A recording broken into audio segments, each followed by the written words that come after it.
আমরা যাচ্ছি এখন পলওয়েল পার্ক আর ঝুলন্ত ব্রিজ। এটা হচ্ছে কাইন্ড অফ অ্যাড অন বলতে পারেন। আমরা যে রিসোর্টটাতে আছি, ওয়াইল্ডউড আইল্যান্ড রিসোর্ট, রাঙামাটিতে কাপ্তাই লেকের মধ্যে যে রিসোর্টটাতে আমরা আছি, এটার একটা অ্যাড অন সার্ভিস। এটার জন্য আলাদা পে করতে হইতেছে।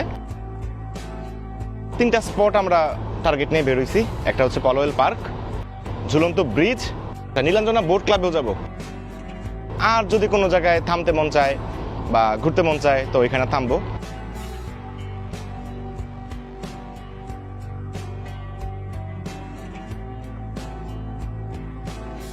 বলে দিই, আমরা যে রিসোর্টটাতে আছি এই রিসোর্টেরই আরেকটা রিসোর্ট আছে, যেটা হচ্ছে নীলাঞ্জনা বোট ক্লাব। তো ওইটা রিসোর্ট কাম বোট ক্লাব দুইটা একটাই, কারণ হচ্ছে অভিযাত্রীকের যে বোটগুলা ওইখানে রাখা হয়। আমি আগে যাই নাই, জানি আর কি, এইটুকুই।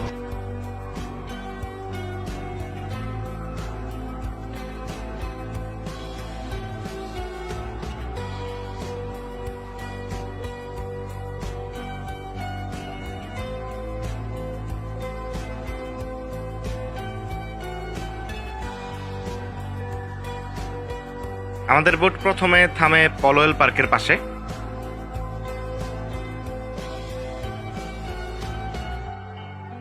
Polwel park and cottage Rangamati জেলায় কাপ্তাই লেকের কোল ঘেঁষে অবস্থিত একটা বিনোদন কেন্দ্র।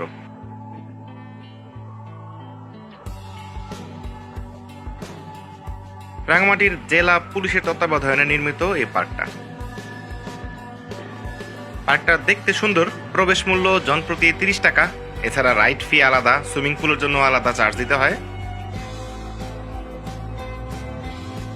পলওয়েল পার্কের এখানে কিছুক্ষণ সময় কাটায় আমরা চলে যাই রাঙামাটির ঝুলন্ত ব্রিজের দিকে।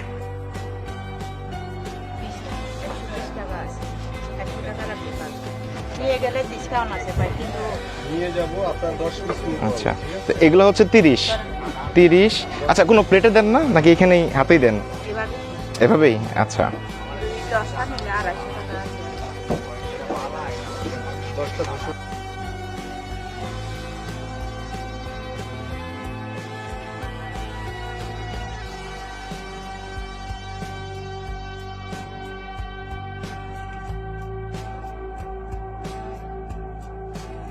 রাঙামাটি শহরের শেষ প্রান্তে কাপ্তাই লেকের উপর নির্মিত ঝুলন্ত ব্রিজটাই রাঙামাটির সবচাইতে জনপ্রিয় ও কাপ্তাই লেকের প্রধান আকর্ষণ।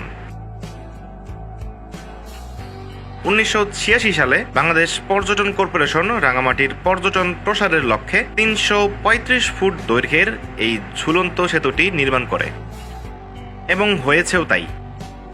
সাধারণত রাঙামাটি ঘুরতে গিয়ে এই ঝুলন্ত ব্রিজ না দেখে কেউ ফিরে আসে না।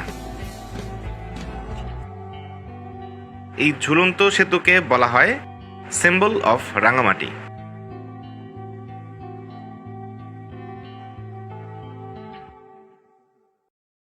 রাঙামাটিতে আপনি যে রিসোর্টে বা হোটেলেই থাকেন না কেন, কোনো একটা নৌকা ভাড়া করে অন্তত একবেলা হলেও ঘুরবেন এই কাপ্তাই লেকে। কয়েকটা স্পট ভিজিট করবেন। এতে করে কাপ্তাই লেক যে কত বড় এটা তো শুধু সংখ্যায় দেখি আমরা, সেটার বাস্তবিক একটা আইডিয়া হয়ে যাবে।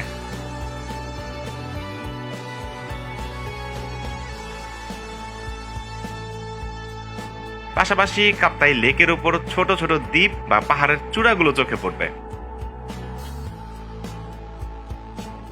পাহাড়ের চূড়া বললাম কারণ ছোট্ট এই দ্বীপগুলা আসলে এক একটা পাহাড়ের চূড়া।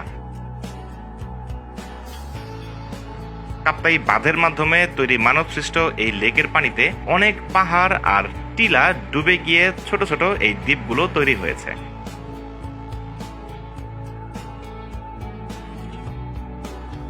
পাহাড়ে বসবাসকারী অসংখ্য পরিবার তাদের ঠিকানা হারিয়েছে, অন্যত্র স্থানান্তরিত হতে হয়েছে।